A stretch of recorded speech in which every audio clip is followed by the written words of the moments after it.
So the bid board, town centre company, has decided to start winding down the company.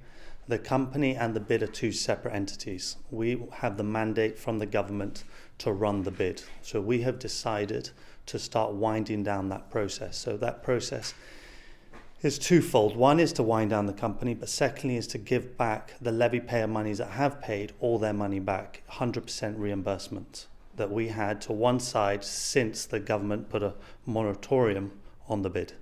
So business owners, yes, that is their first thought. Will we be getting our money back? So they can be sure that they will get this back, and by when? So when is the question. We're currently working with the government and LPS on the mechanism to refund those monies. 100% they will be getting that money back. At the end of the day, when the moratorium was put in place and levy payers had paid those monies, we put those monies to one side and froze those monies so we could not touch them or use them, as it was not the responsible thing to do. So what has informed the decision to wind down? Look, as a company, we have our responsibilities, and the main responsibility there was not to touch levy payer money. So as a going concern, we had to make that decision to start winding down because we wanted to wind it down in a cash positive position.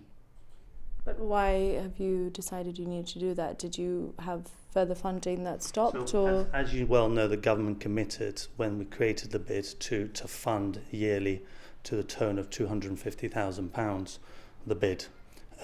We've had that year one monies for about 19 months. We had staff, going costs. So we've now come to a point where we feel that we need to start winding the company down before we use all our monies up and be responsible in that tone. So you haven't had any further payments from the government since? Well, at the moment there's a moratorium on the bid, so that's where we're at. So I wouldn't expect any monies from the government at this time either.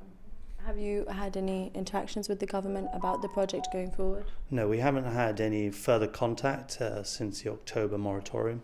However, look, we understand that JIB is going through a time that they're very busy. They've got bigger projects to deal with, and we understand that. What happens to your employees? How many employees did bid have, and what happens to them now? So the bid had a total of 5 employees that were hired, including the 3 liaisons in there. As soon as the moratorium was put in place, we gave the government about 6 weeks. And from those 6 weeks, we honestly spoke to our staff that we had to do what was right by them, and they decided, and we decided that we'd give them a notice period.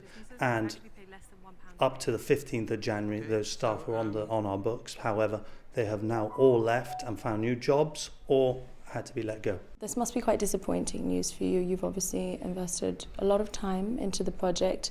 So on a more personal level, could you tell us how it feels to have been brought to this position? Well, the board and I have dedicated a lot of time. I think it's 4 years worth of time.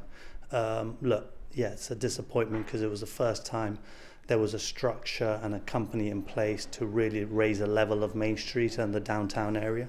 I think it's a missed opportunity. So, you know, the bid legislation is still in place. Maybe the government would like to amend it and change it and resurrect it after we're not here. Now, reflecting on it, what do you think went wrong? I don't think the moratorium helped. I don't think the timing was the right thing from the government. However, at the end of the day, you know, hindsight is a beautiful thing.